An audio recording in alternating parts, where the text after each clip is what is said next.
if you're trying to see if your parts are good. Obviously, anything missing teeth should be thrown away. But I had said that these need to be tall enough.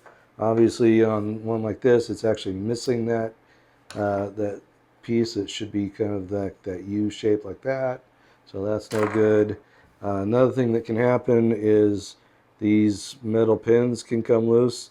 I haven't actually seen one loose in a while, but that's possible.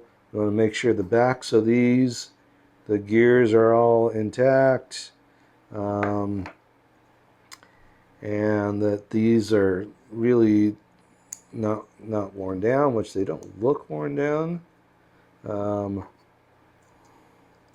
Sometimes it actually takes putting two of them together to see, I mean, kind of do this number and see if it catches. But you want to do it with the spacer in there, and it works best on a shaft. So,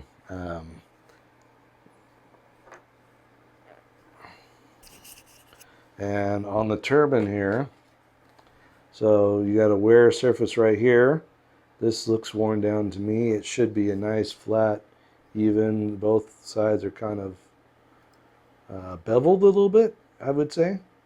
Not too bad. I've seen them way worse. But so that's a wear surface.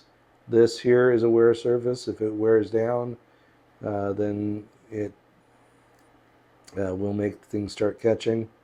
That's pretty much it on that. And so, yeah, there we go. So you can look at all your gears and stuff and see if anything is worth saving. Like I said, for backup parts.